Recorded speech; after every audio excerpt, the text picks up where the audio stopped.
Welcome to the Plato Paradigm, a paradigm shift in reading Plato's dialogues. Episode 176, IO 534d to E. Socrates has provided 3 reasons why poets lack intelligence when they compose poems. The first was that they actually lack techne, instead of which they have a divine power, which he likened to magnetism.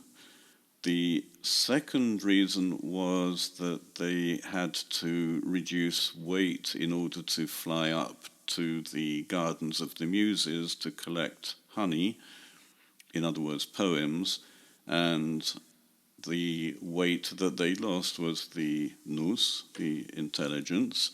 And the third reason we have just had is that the god, in other words, probably Apollo, deliberately removes their intelligence so that they become an empty vessel through which the god can speak for himself.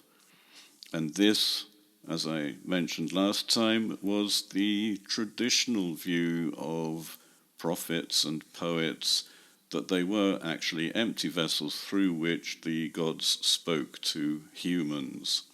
We should be more precise and point out that they would be empty vessels at the time that the god spoke through them, but at other times they would have their intelligence. It's usually the poets and the prophets themselves who want the audience to believe that what they say is what the god wants them to say, or the muse or the muses. This is why many poems begin with an address to the goddess or the muse to sing about whatever it is the poet wants to sing in his poem. Socrates makes it sound as though it's the god himself who wants the audience to understand that the god is actually the one speaking, and it is for this reason that he speaks through imbeciles. Socrates cleverly doesn't let Io think that Socrates thinks that Io is an imbecile, because Socrates uses as an example someone else who is famous for being a very poor poet in everything but one field. Megiston de tekmerion to logo, tynichos ho chalkidius, hos allomen uden popote epoies epoiema, hotutisan axiose en menesthenae, ton de paeona, hon pantis adduci, schedonti panton melon kaliston, atechnos hopper autos lege, hiuremati moisan. The greatest evidence for this argument is Tynichos of Chalkis, who never ever produced any other production which anyone considered worth remembering, except for the paeon, which all people sing, pretty much the most beautiful of all songs, which he himself says is an invention of the Muses. Socrates starts off by calling this megiston tekmerion, a very great piece of evidence, and this term is frequently used in law courts. It's a basic tool of forensic rhetoric. It already engages the attention of the audience, and it's very impressive that this piece of evidence is very great. Io can look forward to some impressive rhetoric following this claim. And as we know, Io says himself that he is impressed with you sophoi. He includes Socrates among the sophists, the experts at rhetoric. What the evidence purportedly shows is that someone as awful as Tinnichos in every other poem that he made is suddenly amazing in this one paeon, a hymn to Apollo. And this one-hit wonder couldn't have come about unless Apollo himself had spoken through Tinnichos. And furthermore, Apollo is making the point that he is speaking through Tinnichos because Tinnichos is so awful in every other poem. The idea is that no one could doubt that Tinnichos must have been inspired to create this masterpiece. Unfortunately, we don't have this masterpiece today, but the claim that it was an invention of the Muses, which Tinnichos himself says, may have come from the poem itself.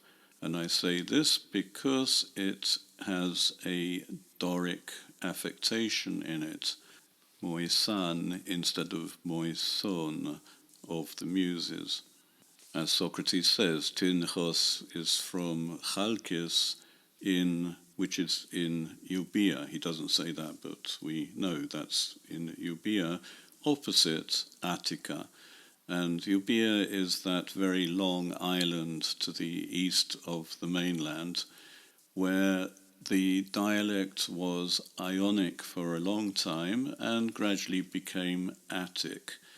So why does Tinnichos use Doric? It's because much of lyric poetry, including paeans, was composed in the Doric dialect. And if there is Doric at all in what Tinnichos says, it must have come from a poem and presumably came from this particular poem, which he calls an invention of the Muses. If that is so, then in fact the poem was intended to be understood as coming from the Muses rather than from Apollo. That the poem is an invention or a discovery of the Muses sends us back to the second analogy, where poets are like bees flying up to the garden of the Muses, and for that reason they have no nous.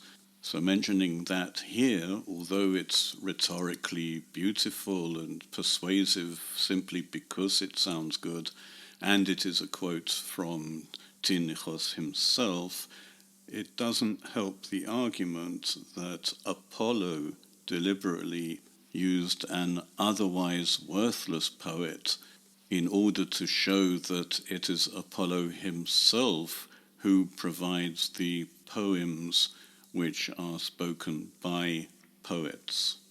En tuto garde malistamoid oke hotheos indexastai heimin hiname diastadzomen, hoti uk anthropina estin takala tauta poemata ude anthropon ala thea kai theon, hoide poetai uden al e herbeneses in ton theon, katechomenoi ex hotu an hekastos katechetai.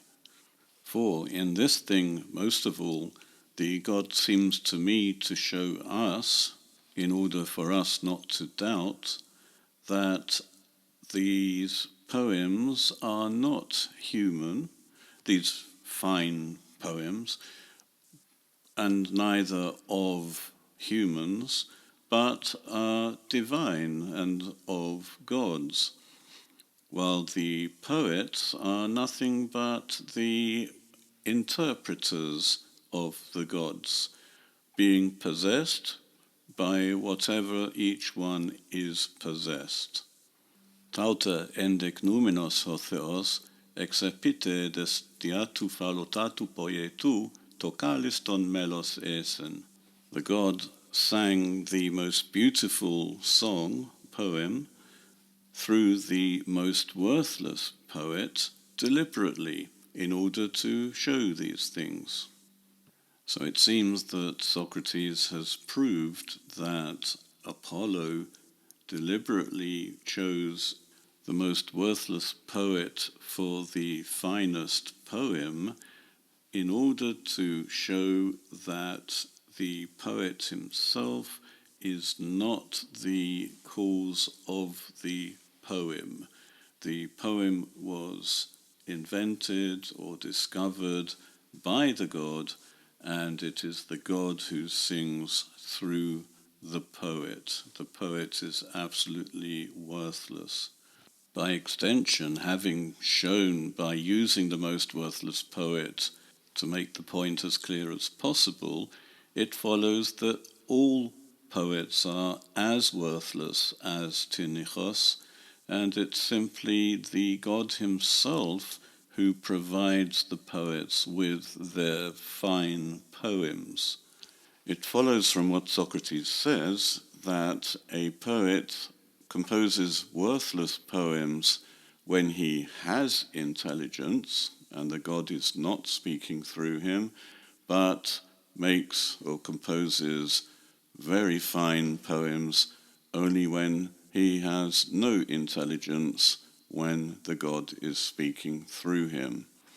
When the god is speaking through him, a poet is a hermenios, which I have translated as interpreter, but in fact the poet isn't interpreting, he's simply there, a vessel through which the god is speaking.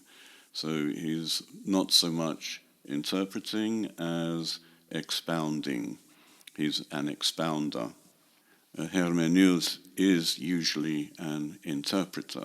A hermenios would translate from one language to another, or explain signs, especially signs from the heavens. If we take Socrates literally, the poets are doing nothing at all apart from lending their voice to the god. I say the god because this is what Socrates says, that the god is the one who used Tinichos deliberately to show that he is the one speaking through the poet.